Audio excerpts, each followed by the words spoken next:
Hello, everyone. Glad y'all can join us tonight. We got for all the mods out there that are in here tonight.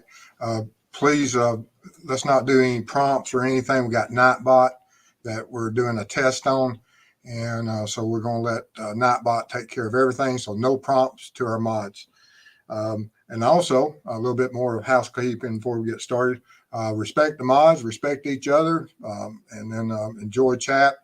And we're going to be talking about Richard Allen's affidavit and the some of the recent newscast about the fake science, new science of is some of the comparison from the labs as far as the unspent shell casing versus fired ammunition and the looking at comparison values of how bullets are, and that with the unfired rounds, is it really a science, and what is the rate of failure or misidentification, and so there's a lot of issues there we're going to be looking at. But with that being said, like I said, just remind to the mods, no prompts tonight for the Nightbot. So we'll get started. I just went down. So take it from yours. Okay. All right. As always, a little brief bio. This is Mrs. Steve, and I'm Steve. I'm retired law enforcement, 20 years of service. I've started my career off in the jail, went into worked the road, and then went into investigations. Had all different types of training across the board in law enforcement. Became a state certified crime scene tech, which helped my investigative career. I've handled all different types of cases from thefts, burglaries, up to homicides. I retired, and after I retired, I found the true crime world and the web sleuths, and decided to try to become a good ambassador for law enforcement so that we can share as much information and have the biggest impact we can. And I try to assist all the YouTubers out there I can, and I enjoy that a lot. But so let's get into the show tonight. This is about the affidavit.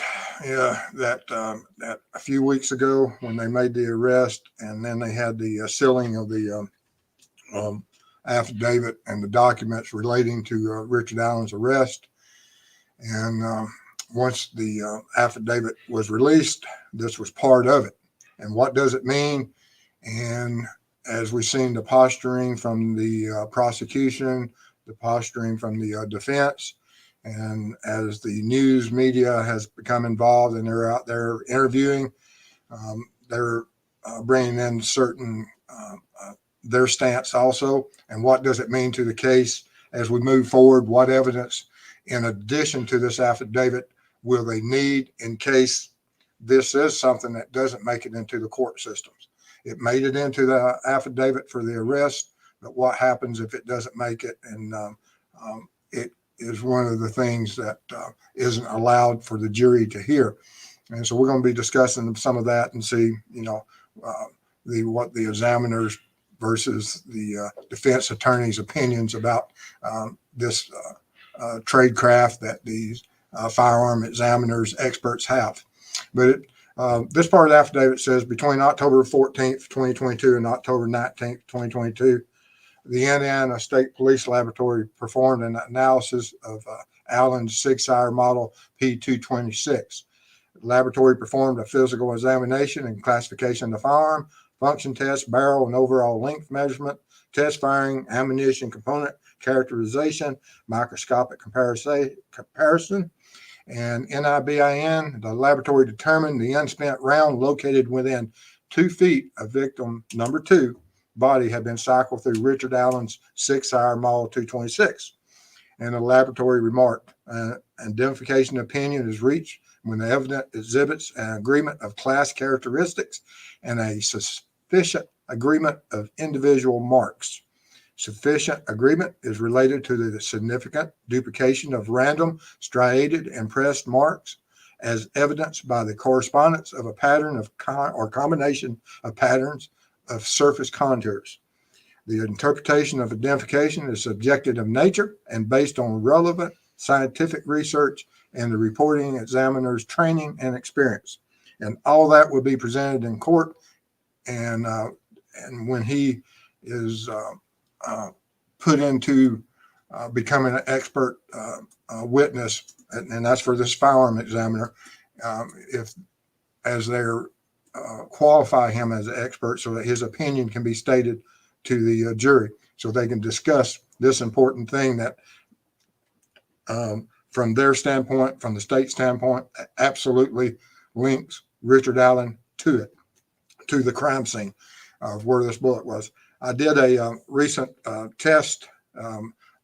If you go back into my videos, I released it yesterday about the ejection test that I did on a P229 or P226. There was on P229 that was mentioned on some other YouTube channels that earlier information had come out that someone had classified at the P229, and now we find out it's a P226. So there was certain information out there for a while about a Sig Sauer being involved. The only difference between the P229 and the P226 is that they're the same gun. They're in the P series. The parts are interchangeable, but the P229 is a little shorter version of the P226. So if you, regardless of what the is out there and the arguments that would be made, is it P229 or P226, all the information between the two and the calibers and both 9mm and 40 caliber. I don't know if there's other calibers other than those two. Those are the most common calibers out there on the market that I've used and come across. But I just want to say that so that if anyone says that, well, they're totally two different guns, they're not. They're all in the P series of the Sig Sauer. But whenever these guns are built and the scientific is analysis by these firearms examiners, it's going to be based on that this gun and the tool marks, and the tool marks are the tools that were used on these metals to build this gun, and they differ from gun to gun, and as it's because you'll have the drill bits, the tools, the tolerances. All these firearms are built within certain tolerances. They're not identical. They may look identical. Bullets may look identical. Bullets, again, are not identical. There's nothing out there from one bullet to another it's identical. They share all the common components, but you'll have thicknesses in the walls of the bullets that when they go into the chamber. And that was something as I was creating this ejection test, and I went to the microscope and I was looking at the casings.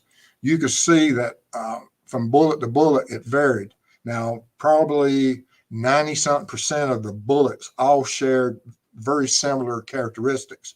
But sometimes, like I said, as they make these bullets within the tolerances of it, the walls of these cartridges, these unspent rounds, they'll vary.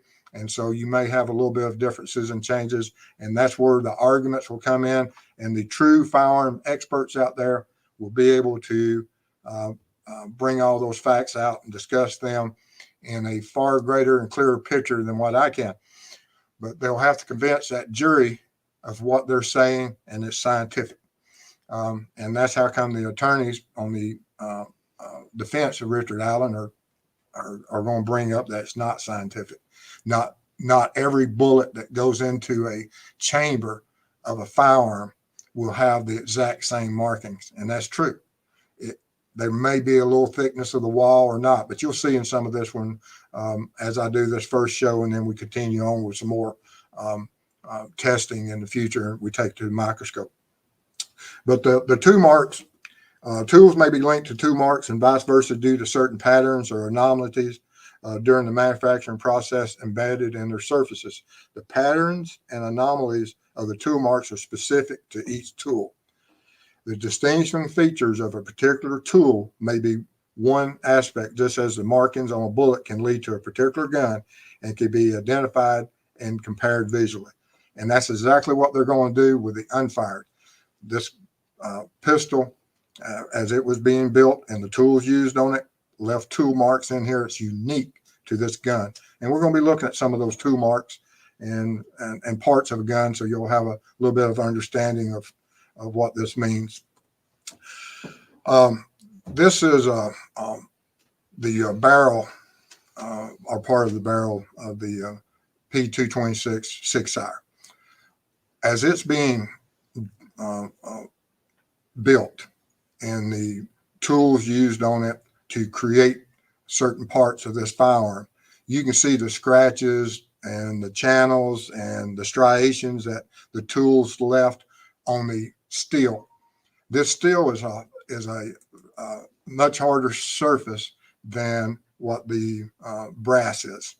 And so whenever the brass comes in contact with these uneven surfaces, anything out there that will scratch that bullet, it leaves that pattern. So it's not an absolutely smooth surface. When you look down the barrel of a pistol, disassembled, of course, you'll see these striations and these markings and these tool marks within the barrel. This is on the gun I tested. I put it under the microscope, blew up that so you could see it. I also blew up the barrel, as you'll see here in a minute, that for the bullet, when the slide is operated on the SIG, when it's brought to the rivet position and a bullet from the magazine is lifted onto the ramp, and as the slide is released, it goes up the ramp and puts a bullet into the chamber of the pistol. As it goes up, on this pistol that I tested, you see this little silver gold area. That's where over repeated loadings of the rounds, that it embeds some of the copper as it shaves off on those edges as it goes up that ramp and kicks into the chamber. It's almost like a little knife edge there. And so you'll have markings, and that's what this brass that's shaved off that bullet, as it's embedded in there, and these markings, they get transposed onto the brass. And it's from these markings that each barrel can leave similar characteristics that can be identified from bullet to bullet. And how scientific is that? Well, it's just like a fingerprint. No two fingerprints are alike. I've looked at thousands, if not hundreds of thousands of fingerprints in my career. I've processed them. I've lifted them. I've fingerprint everything from children to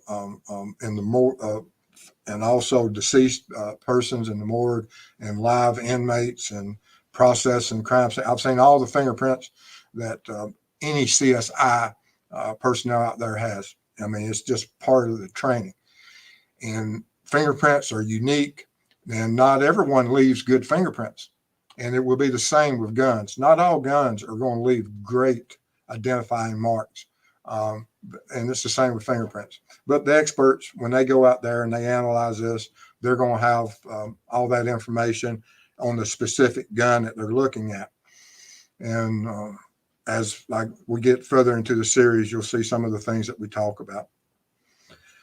But I broke apart this SIG, and to show you the different parts. The uppermost is the slide. Then you have the barrel assembly, and they have a bullet positioned on the ramp. Normally the barrel, of course, would be inside the slide, and there's a spring that's used in there to for the energy of the recoil to come back, and then to load a bullet automatically into the chamber. The spring assists as it goes forward, taking it out of the magazine. But I just blowed it apart so you can see that when the gun is assembled correctly, this is basically what the bullet looks like as it is loaded into the chamber of the pistol. I did a test. Like I said, there's a 2 or 3 minute video I just released a day or two ago, and about my unspent round ejection test. And these are the bullets from that test. I didn't fire all. I did 30 unspent rounds. Then I did a firing of 10 rounds. So I'll be able to go and do the some of the testing of what the spent rounds that were fired look like versus the unspent rounds, and what the characteristics from the two of those in future content. But I thought it was important that I did the test so that you could see how far a bullet would eject from this gun or what circumstances, because we don't know why that bullet wound up 2 feet or 3 feet between the victims of Libby and Abby, and how much energy did it take to get there. You know, if it was during a struggle and the slide was just with low energy pushed in the rearward position, ejecting one shell, then it would just basically fall at the base of where the struggle was. If it's one where someone is manually operating the firearm to load it, and they're doing it with any type of force, it's going to send that bullet forward to 8 feet away, as you can see with my other test if you watch the video. And that's why I did it, so that we'd have some type of understanding of possibly. And then I did the sound so that everyone could hear, because whenever the audio and the video is released, we don't know what's on it now. And I wanted to do that so that people could hear what the slide, as you rack it manually, what that noise would be, because that's something that was heard on the audio part of the video. We just don't know currently. But these are 2 of the rounds that I fired. They're different rounds, and here they are. This is just a random box of ammo that had never been opened. I had in my in storage, and so I took out 10 rounds, and I just picked 2 of the rounds. Round 1, and this is from gun A. This is a single gun. This isn't a different gun. This is the exact same gun with 2 rounds of different loading sequence. And as I racked it through, I went out and recovered all the shells. And then when I went up and put them on the microscope, and this is a very basic identification. I don't have a comparative microscope that will take it almost to the molecular level so that you can see all the striations. I'm going to have to work on that, see if I can get Mrs. Steve to let me get a little bit higher value microscope for that level. But as you can see from round 1, unspent round at the top, and round 2, the lower one between the arrows, you have the everything aligns of those markings. And that would be just something for, common characteristics for this to say, oh, we have to look more at this round. And not all rounds will have these markings. The ones from the unopened box, and as I put them in the gun, I think 9 out of 10 had these markings on them. The other one, like I said, there may have been some tolerances or variances in the side of the casing, and while there was just small indications of these marks at the very top, but they weren't as easily identifiable of sharing common characteristics and distancing between the 2. And which like I said, I'm not a firearm expert, fingerprint expert, and all that. And now I sent a bunch of bullets off in my career, but I've never, and I saw the reports, and you see characteristics like this. Now, this is the 6IRP 226, 2 bullets from different guns, gun A and gun B. And you can see quite the difference between, and these are unspent rounds, that gun A left a similar one, just like, which is gun A of the other 2, a very short, almost like a handle to a cane on the left-hand side. And then you had almost like a cane reversed on the right-hand side. On this one, once again, you have that almost cane-like handle on gun A. Gun B has a smaller handle, and it has that long striation going down the whole side of the casing. Gun B, Michelle Nicholas, for Mr. Steve, new microscope. Yes, yes. Thank you so much. Yes. I looked at the comparative microscope, and they're quite expensive. But that's a long-term thing that we might look at in the future. But anyway, because microscopes are great for a lot of different reasons.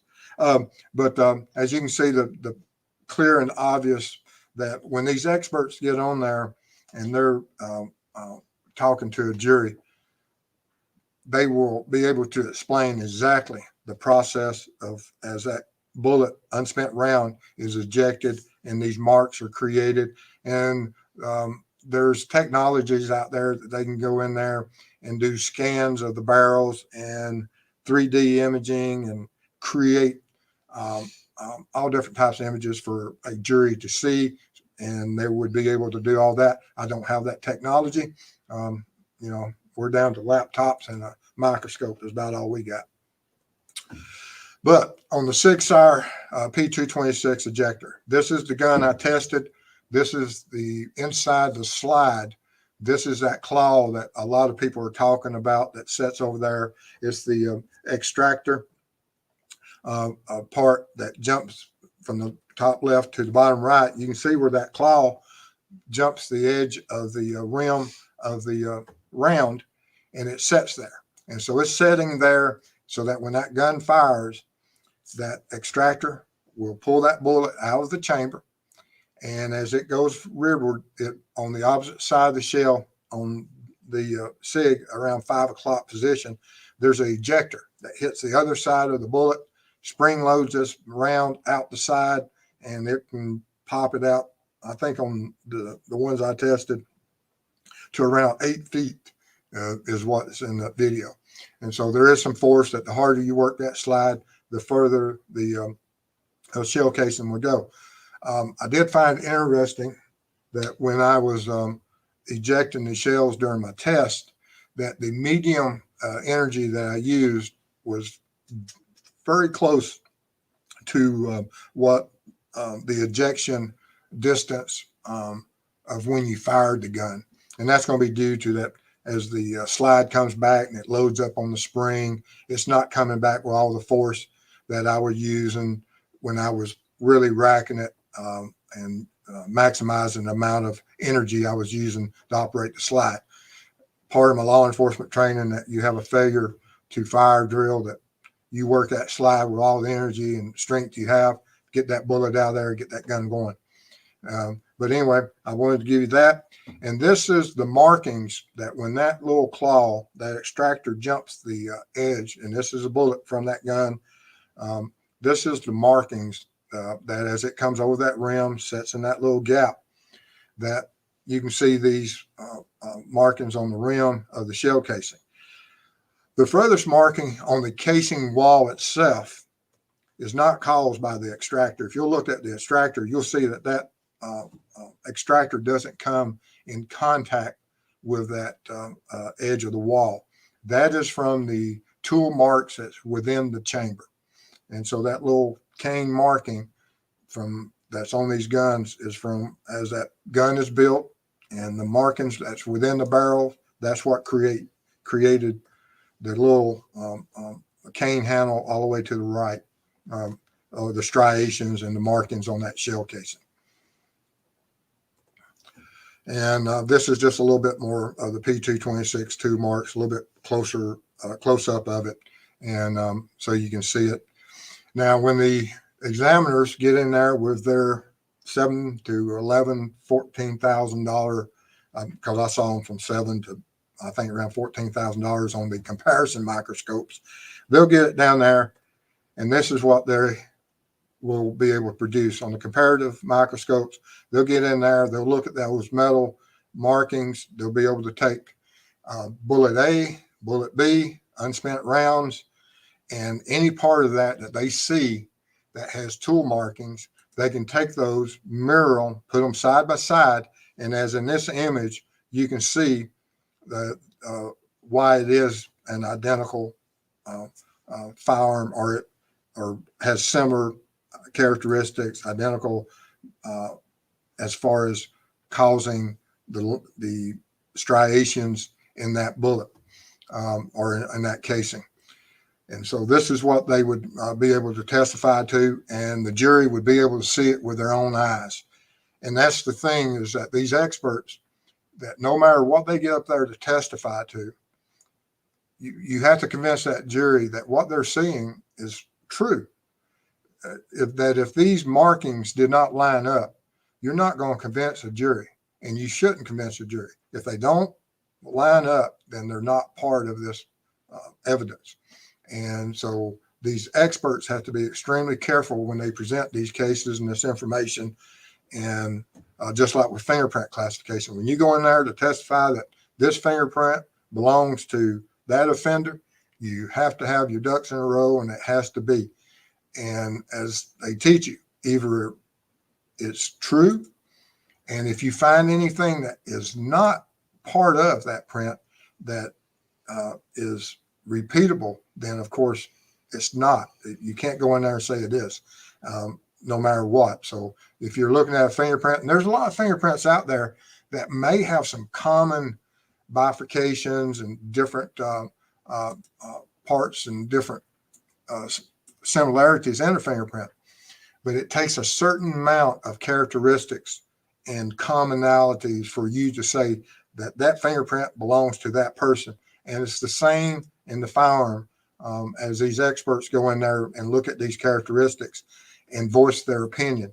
They have to have a certain number of characteristics to be able to say, yes, this is what it is. That is the firearm that ejected that unspent round, and this is how we identified it. And I'm hoping they have that. The defense attorney says no. The news crew that was interviewing I think it was some attorneys involved with the Innocent Project, had nothing to do with the Delphi, but they went out and checked some of their sources and trying to find and put what base, how scientific is it, and will it hold up in court? It's held up in court for a long time. I think in the article that I watched that they were using the other day, that even when they go out and they test and they train these instructors and they go in there and they qualify and as far as evaluations and characteristic identification, there's less than a 1% miss or failure rate, which is still, you don't even want it even anywhere near 1%. You don't want to be wrong 1 in 100 times. You won't be wrong 1 in a million times. And that's how come it takes a lot of different points of identifications to link certain things together in certain tool mark. You can't just have one little scratch and say, oh, that's it, we're done, I've got one marking. That's not going to hold up in court, shouldn't even be attempted, and it won't be attempted. They're not going to go to court with any type of information like that. And so anyway, with that being said, these are a bunch of the bullets and some of the striations and things. This is in my library. I just took a picture of one page of my library, I think. Now, not all of these pictures are, I'm into probably close to 700 images on this one camera, but there's probably only 100 to 120 pictures of the test I did on bullets. So not all of these, I'm not into the 600s on just this one test. But if you have any information that law enforcement should have, prosecution should have, or the defense should have, contact the proper authorities, turn that information in, because we want a fair trial, and we want justice for Libby and Abby.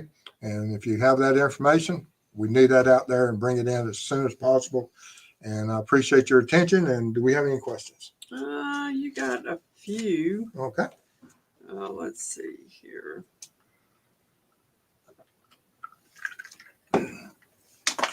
All right. So first one is going to be Molly.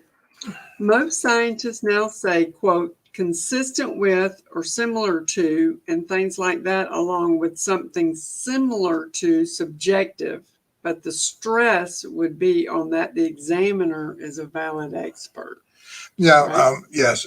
Consistent with, I don't like similar to, but we always use consistent with that. And you had a number of certain characteristics between one print and another. And it will be the same with the firearm experts, that they have to have a certain amount of characteristics. And as it says in the of a sufficient agreement of individual marks. And so these individual marks are independent, standalone marks that are consistently spaced, identifiable, and consistent and supportive of each other as being something that is consistent with this shell casing with that shell casing. Cincy, Secret Santa Fund. I Thank you, love Sensei. it. Thank you. Appreciate it. I'll put that $2 towards my microscope also, or whatever it was with it too. Yeah, I think so. Thank you. Appreciate Thank your you very support. much. Let's see here. Oh, now your questions are coming in. Good.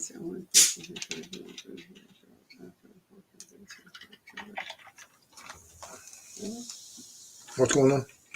I'm just writing my, so I know what time to go back to. All right, okay. USA. How did someone allegedly know the gun model before RA was arrested? Well, they had they said a 229, which they had the manufacturer from, if that is correct. I don't know when that information was released. I did see some information on it. Oh, he added one. Hold on. Okay. Then he put in here, I am led to believe they were searching for a SIG prior to the search. And yes, at some point, that gun, and I believe, as I created a video months ago, I think it's in June. If you watch that video, you'll see where I talk about that. I believe there was a gun presented. I believe it's in that video. I believe the video was edited to take that gun out. And I think you can identify that gun from that video. Don't know for a fact, but that's what I believe, why we only have 48 frames, because we don't have this whole video. But I believe there was a gun presented early on. One of the girls, as in the Richard Allen affidavit, the law enforcement officer says that one of the girls did mention gun. And if the video is running and the girl mentioned gun and it's on that audio, it's because she saw it. And if she saw it, hopefully the camera picked it up, and that's where they could identify that gun from. All right. And SB74 at Steve, how old is the P226 you tested? Sounds like Allen's was at least 16 years old at the time of the crime. One of them, I don't know exactly when the manufacturer, and I'd have to check the serial numbers of them and to get that date. So I don't know the exact date they were manufactured. Dave, do we know if he bought this gun new? No, I don't know. That other than he owned it, and he owned it 5 years ago, or almost 6 years ago. And when did he get his license, and when was it registered? And I don't know all. Does Indiana require a gun registry of firearms, or it's just a carry? I don't know what Indiana is. Georgia, we don't. You don't even have to have a gun license to get a gun, and there's no gun registration or anything other than we used to have, where you had to go get a carry permit, but that's it.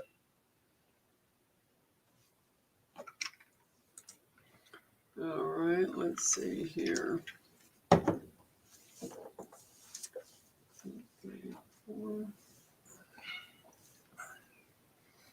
Yeah. Okay. And April at True Crime Web, wouldn't cleaning the gun possibly change the tool marks of the barrel? No, everything you clean a gun with is softer metal than steel.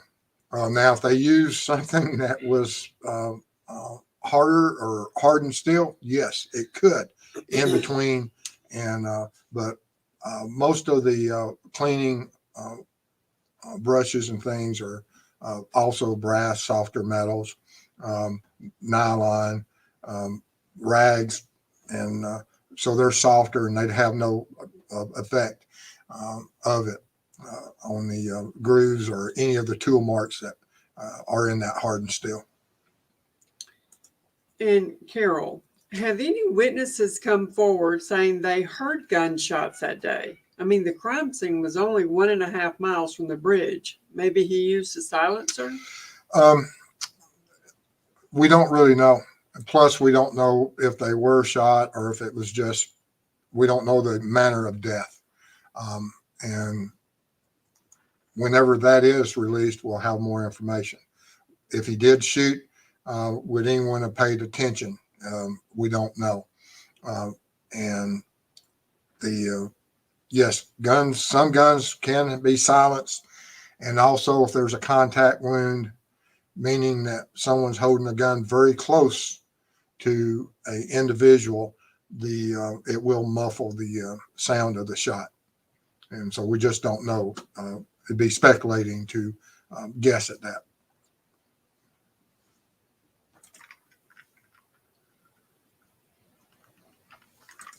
Okay, let's see here.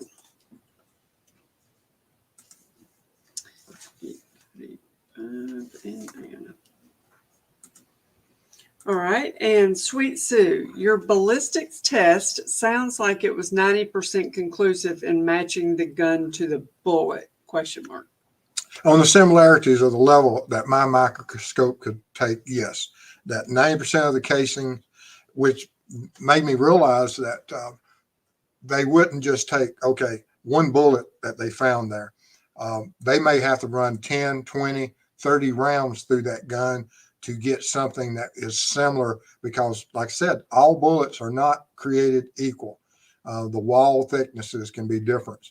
And so they may have to run multiple rounds, unspent rounds through that gun to get the markings that are similar. And would that be some of the arguments used in court? Absolutely. But once they get that and they take it down to that almost molecular structure and they able to see all those common characteristics, it will stand up. I have no doubt, if they have that information. But they may not be able to just take any one random bullet, stick it in a gun and say, this one's going to be absolutely creating the same markings due to the tolerances of the manufacturing of the ammo. And Molly, maybe a university nearby would let you use theirs or rent time to use it. I don't know. I don't even know. I could go to Athens for you. Oh yeah, she go see the dogs. I could take the stuff for you. Cop facts. Nice work, Steve. When we get to this portion in court, this could last all day or more. Yes. Getting qualified as an expert is a lengthy process. First, they have to set up a hearing outside the presence of the jury, and they have to establish that someone is qualified to be an expert for that opinion to get up there. And then once that starts, yes, it's a long process. All right, let's see here. Because the hearing to get qualified, and then they do it again in front of the jury. And so that the jury can hear all the qualifications of the expert to see what value they will give that expert and how they will judge and weigh his opinions. Most experts are pretty impressive on their pedigree. All right, I think I'm sort of caught up. Okay. And Sweet Sue, do people commonly use a 6-hour for hunting? Just wondering what would be the most likely reason a person would be carrying this weapon on a hike would be, in case R.A. admitted he had it that day. These pistols are generally, personal carry weapons for self-defense or for going to a range for recreational shooting, home defense. It's just something that is a personal firearm of this model. It's not really designed for hunting, although it can be used for hunting. But some states don't allow hunting with pistols unless they have certain parameters that meet barrel lengths, caliber size and things. But no, I wouldn't think that this is something, although and it depends on how you define hunting. In this case, if you have an individual that's hunting people, absolutely, it is a a weapon that could be used for a psychopath that's out there doing certain things as far as what he's hunting. So I guess in that way, yes. Okay.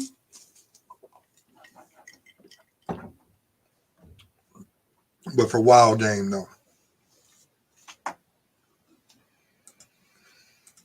And Molly, let's see here at True Crime Web, you can see the marks easily with the microscope. Could you see any mark with just your eye? Yes. Yes, it was, this here is probably only blown up maybe 20 or 30 times. And maybe not in that, maybe only 10 times. And so, yes, you could see these markings. Once it hit the reflection of the light, you could see them.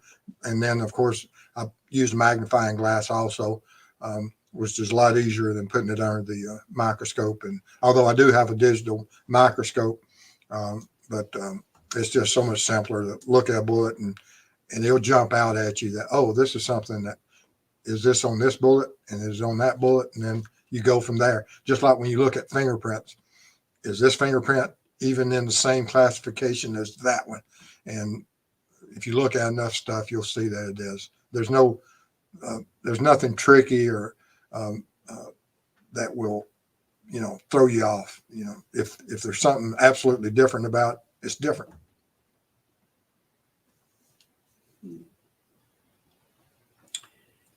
Do you know Kay? I don't know. Okay.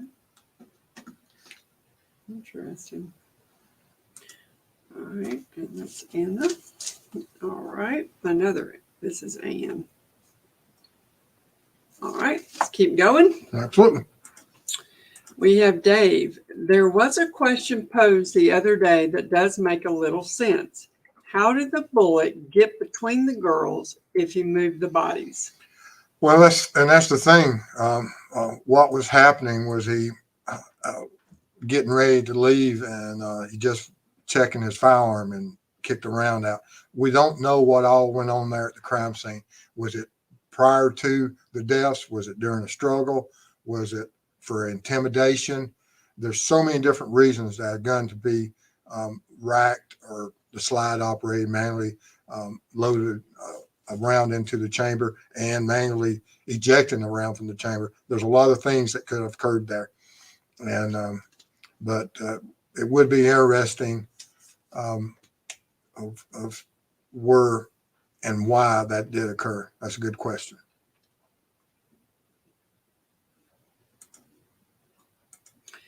In Unsolved Crimes Uncovered, do you think it's possible there is DNA tied to the bullet and that the potential DNA may have been omitted from the PC affidavit deliberately? Very true. Absolutely possible. And also that may be that this bullet is not only carries the same characteristics as Richard Allen's gun, but it may also have a partial fingerprint that belongs to Richard Allen or someone in his family. That's all it matters. It doesn't matter because other people, if you can link that those bullets are linked to his residence household, it doesn't have to be Richard Allen's fingerprint on the bullet. It could be someone else in that household that you could identify, and they'll check all that. And then also you got the DNA. The DNA on the bullet may be Richard Allen's, but then again, it may be someone else within his residence DNA. We just don't know all that information yet, but law enforcement will look at that. If they find DNA on there, it says, oh, this isn't Richard Allen's DNA, but it's someone in his family relations, then of course it still matters. And Kimberly at True Crime Web, can the unspent bullet be compared to the remaining bullets, assuming they were seized during the search warrant, to prove it came from the same lot number of RA packaged ammo? They will check that, and that, yes, is it consistent with that lot number? Because they load these guns and ammos within certain tolerances, and they'll check those tolerances and see if it's within that. Because when they make, they make thousands and thousands of bullet casings. And then they load these, each of the brass casings, and to a certain specific, with a certain specific powder, certain specific primer. And they'll check all that and see if the bullet weights and all that are consistent. And True Crime with Marvin Frank. How many markings are on a bullet? The sky's the limit. Like I said, some guns can leave a lot of markings, and some guns may be not as won't leave that many, because I checked a couple of my other.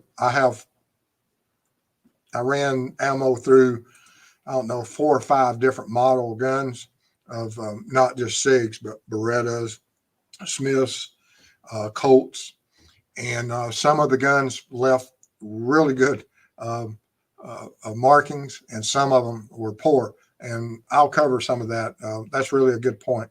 And I just didn't have it. I mean, I could make, you know, you only have a limited amount of time for these presentations. And so I wasn't able to cover the broad spectrum of different possibilities out there. All right.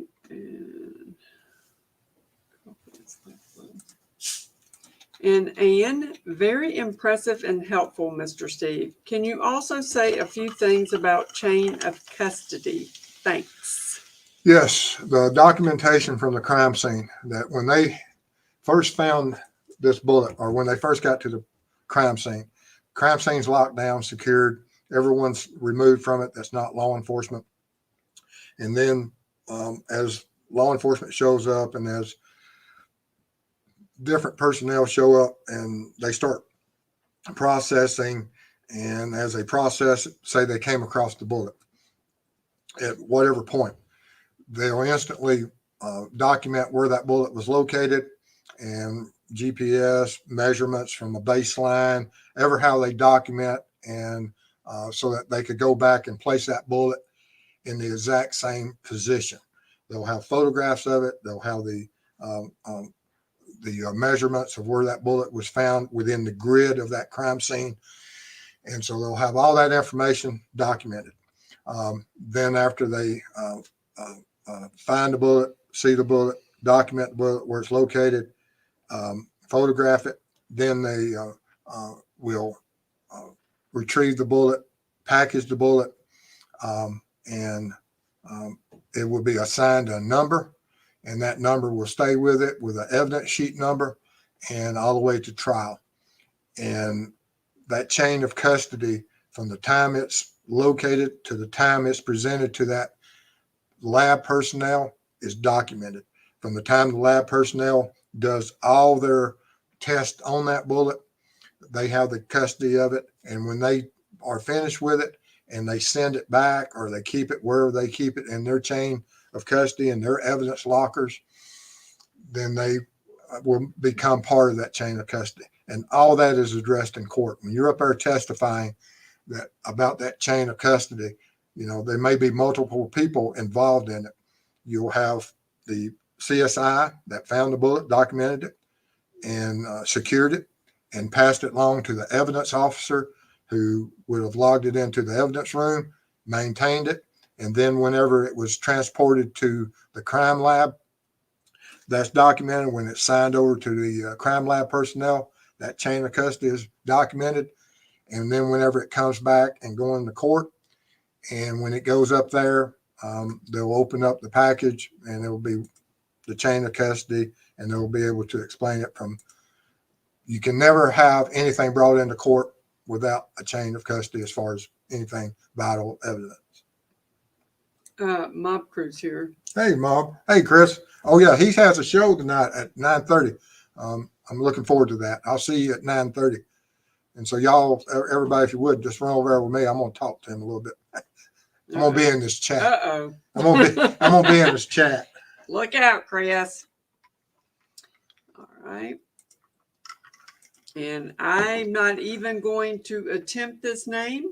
I'm just going to say thank you for joining. And True Crime Web, would that unspent bullet have touch DNA and fingerprint also? I'm hoping. We hope so. That's what I was talking about earlier when I said that touch DNA or that DNA or that partial fingerprint doesn't matter if it hits Richard Allen or not. It can just be someone in his family, and it will still be strong evidence linking him. This is his gun. He admits it. And if that DNA, regardless, shows up at that crime scene with any link to his residence, it's strong. And Kathleen, at Steve, how many bullets would a gun like that hold? Does a slide have to be used for each bullet fired? You can, there's variables in this, but yes, typically most of the guns depends on the caliber of bullet. Bigger the bullet, less number of that the magazine will hold, unless you get extended magazines. But most of them will hold anywhere from 12 to 17 to 19 rounds in a magazine.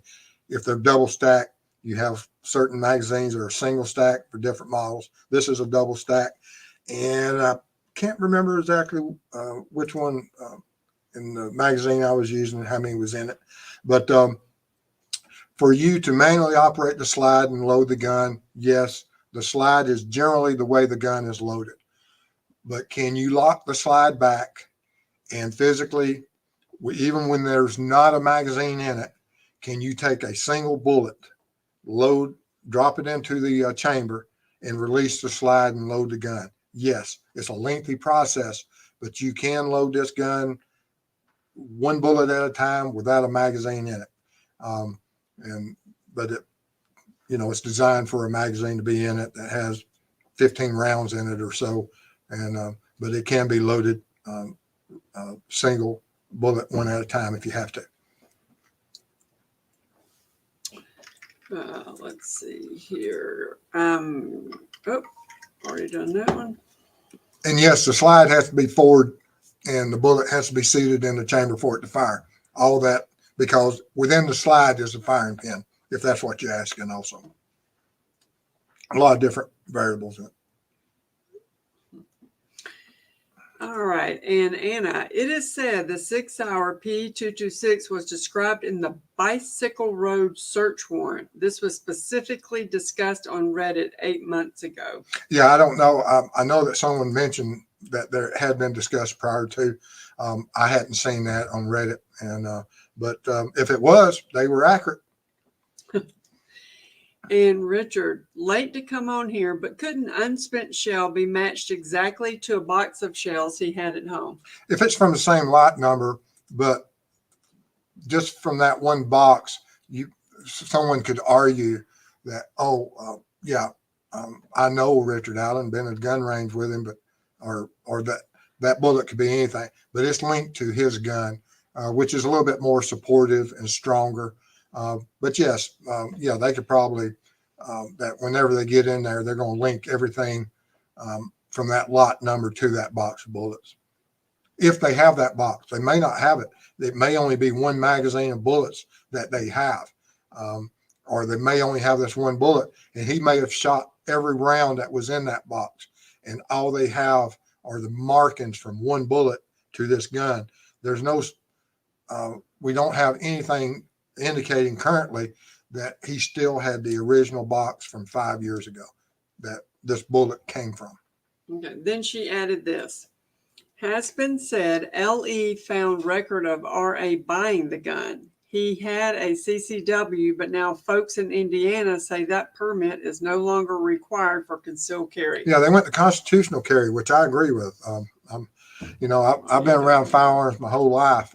I believe everyone that is not a felon should have a gun. They are a great equalizer, and there is a use for them. But yes, great point. Okay. And SB74, could there also be marks on the tip of the projectile from the beginning of the barrel from loading but not firing the round? There's a little ledge deep in the chamber that the rim sets on. And yes, I looked my microscope, of course, like I said, I hadn't went to that level to look at it to bring it up that part, but I will be looking at those and see if there is any identifying marks on the ones I ran through. But yes, there's any part of that gun that has an anomaly or something that would create a mark on an individual casing, they're going to look and see if they can't find it. This is for me. Okay. This is from Ann. Mrs. Steve, there are some good laboratory equipment auctions online just in case you're looking for a Christmas gift for Mr. Steve. All kidding aside, great lesson tonight. Big thanks. Thank you. I might have to look into that, Yeah. Mr. Steve. Yeah. All right. And John Moore, if a round has been ejected, then put back in the mag and cycle through again, will it make a different marking or a more pronounced same mark? And that's the thing is that I have, I shoot a lot, and I have what I call my duty rounds versus my practice rounds. And so I'll take those rounds and I cycle through my gun. But you would have to position it exactly the same position. You may have the same mark in gun A, but whenever you put the bullet back in the magazine, it may not be lined up in the exact same positioning of 12 o'clock or whatever. So it could be rotated, and you would just have a lot of these similar marks if the tolerances of that bullet happen to mark up, and you would just see the same mark. And you could probably tell exactly how many times that bullet had been over the years cycled through that gun for that. And yes, for you to take a bullet, random bullet, put in a magazine and cycle it through and hit the exact same marking, very, very low, but it would leave similar markings. Honeybee. For used, you go. Perfect. Thank you. Good point. I hadn't looked at the used equipment. That's a good idea. That is a good idea. Let's see here. All right. We got 5 more unless something else comes in here. All right. Digital. How would it affect the bullet if it were misfired rather than being ejected without a firing attempted? And that is an interesting point. We don't know. Was that gun attempted to be fired, and did the firing pin strike the primer and it was a bad primer or a light tap? Sweet Sue, let's get this man a microscope. Yeah. Thank you. Thank you. I appreciate y'all's support. All y'all donations mean a lot to us. There's a lot of things to do out there, but what was digital thing again?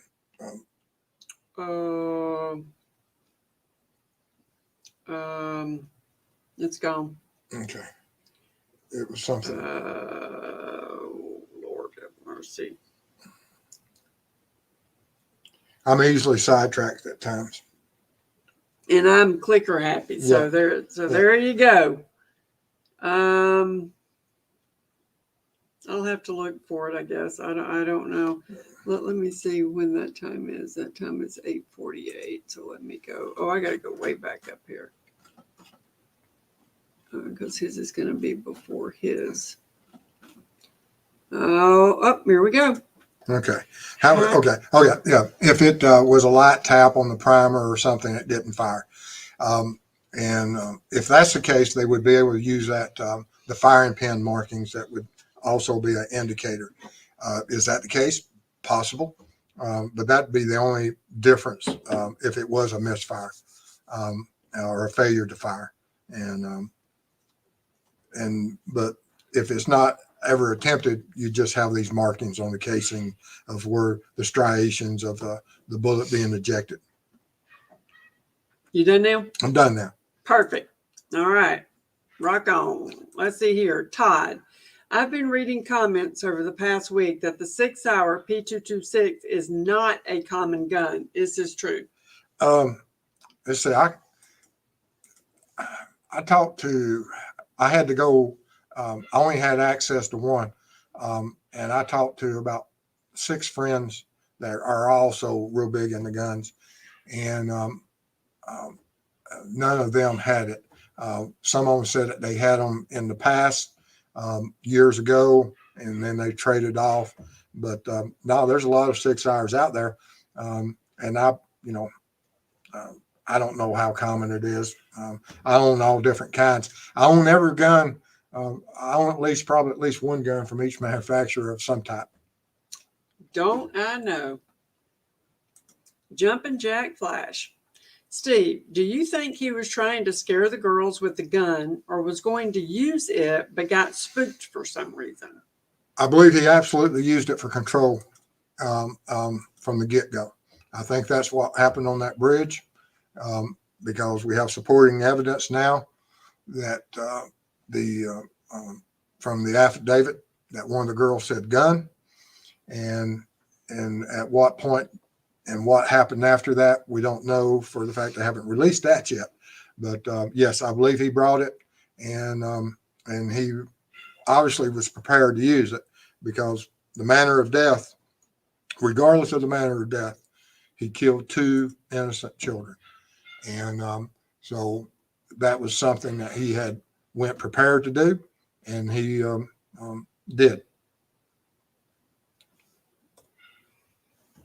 Okay, and this will do nicely. Super sticker. Thank you. Thank you. Appreciate that.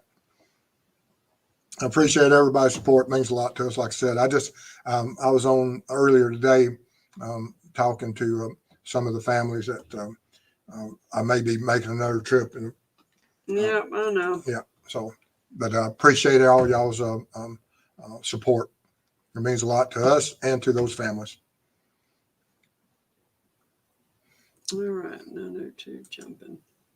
CJK at Steve. When law enforcement receives tips, how do they investigate them? How do they make sure nothing slips through the cracks, and to make sure that law enforcement isn't doubling up on same tip? Leave that there for a second. Yes. Leave it there. Yeah. Okay. When the tips come in, of course, in this case with the Delphi, they had the support of the FBI that was logging and creating and using their tip,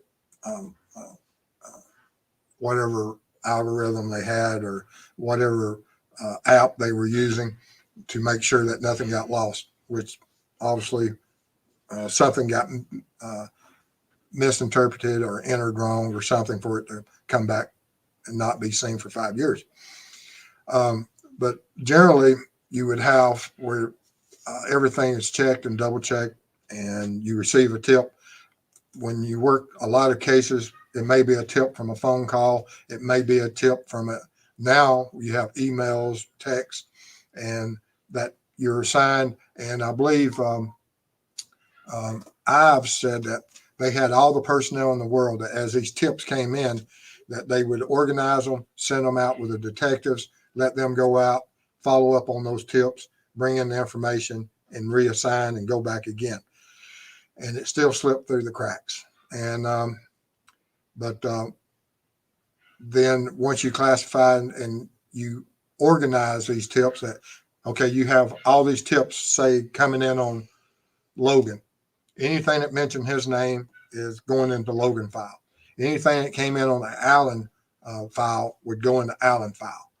Anything that came in on the Kleins would go into Klein files, and it'd be separated in that manner. You done? Mm-hmm.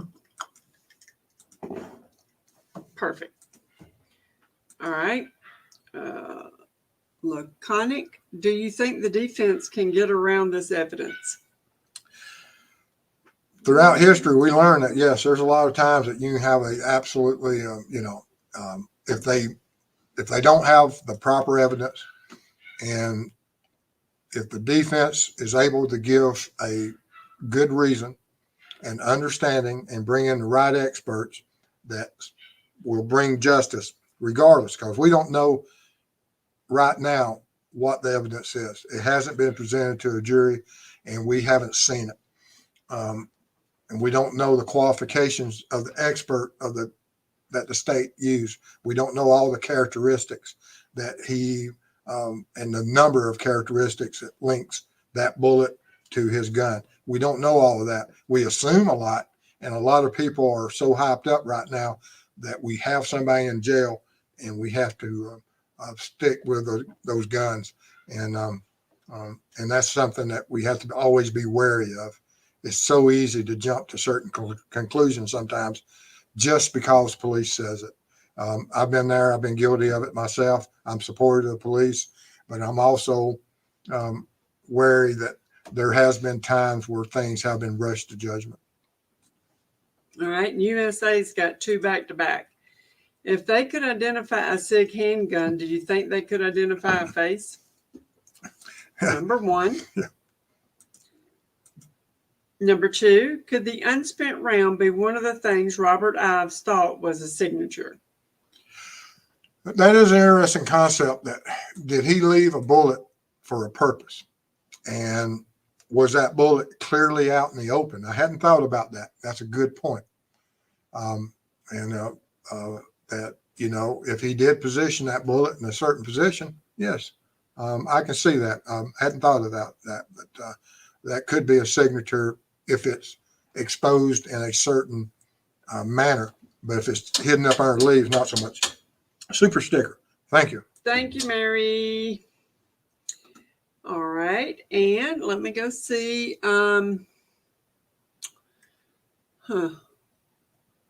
go see if I have any more. If not, then you are done. All righty. Well, let's see. What? Okay. SIGs are not that popular of a handgun, so that means the ammo available for SIGs will be limited, and there the suppliers would be too, correct? No, SIG, the 9mm and the 40 caliber of the SIGs that I have access to are very common ammo. It's the same ammo used by law enforcement, and a lot of go-to ammo by homeowners across. I believe the 9mm is the absolute number 1 ammo in the country. The 40 caliber is very, very close to that. Richard Allen's gun was a 40 caliber. And so the ammo is very common. The manufacturer and selection of guns, it's just like people in cars. Some people like Chevrolets, some people like Fords, and and I'm a Chevy. Yeah, NASCAR. And then, it's the same with guns. Some individuals love a certain make of gun, certain model. Now, I don't know, does he own other SIGs? Does he own cheaper guns? Does he own higher guns? SIGs are very, they're good guns. They're, midline price guns. And, there's a lot of reasons why someone may or may not own a SIG, but the make and model of the gun is, there are some weird Wildcat ammo out there for some guns that are hard to find and would limit the amount of guns produced. But the SIG for the 40 cal that Richard Allen had, no, that's very common. And this here is a good thought. USA Libertarian. Mr. Steve, just a thought. I wonder if RA obtained his SIG through LE surplus. This reminds me of how often serials are wannabe LE. There is some gun. That's very It interesting. is. There are a lot of people that like owning guns that are used either by law enforcement, and there are certain providers out there, and there are certain agencies that use SIGs. There are certain agencies that use Glocks. There are certain agencies that use Smiths and Berettas. There's a lot of firearms out there used by different departments across the country. We've carried, our department never used SIGs. We use Berettas, Smiths, were our go-to. All right. SB 74. Is it true most cops like Glocks? They used, I own, I don't know, What? 3 or 4 of them. But I like a Glock. It was a good gun. Early on, and they had a great marketing and introduction, and they took over when they came in. When I first started, we was all using revolvers, and then we went to transition into the semi-autos. and which was a whole new ball game. But then Glock came along. Glock came in after we had transitioned, probably 2 or 3 years after we started having classes training law enforcement, the differences between how operating a revolver versus a semi-automatic. And you still have to train people to understand that there's a semi-automatic pistol is a whole lot more complicated than a revolver. There's so much that can go wrong with a semi-automatic pistol versus a revolver. If a revolver doesn't go bang when you pull the trigger, you just pull the trigger again. If a semi-automatic goes click in the middle of a firefight, there's certain things you have to do to get that unspent round out or that jam out versus what you do with a revolver. But, all right, one more. Okay. And could RA have picked up the round from some event and it fell out when the bodies were moved?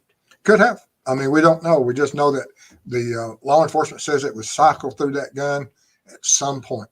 And so that's the information we have to go on right now. Yep. Okay.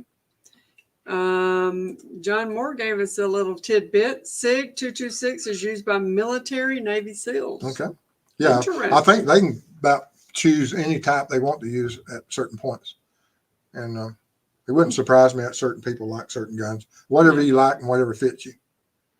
I've seen them all. Right. All right. You're done, my friend. Well, guys, I appreciate y'all being here tonight. Looking forward to doing some more stuff. And we got Saturday night coming up. And we'll see how Nightbot did. And I appreciate everybody working with us tonight. I think Nightbot passed the test. You do? Okay. All right. And thank you, Jennifer Rochelle. Yep. Thank you. We appreciate all our mods. We appreciate all our members, everything, contributions, and everything everybody does for us. It means a lot to us. And I'll see y'all Saturday night. Y'all stay safe out there now. Love y'all. Bye-bye.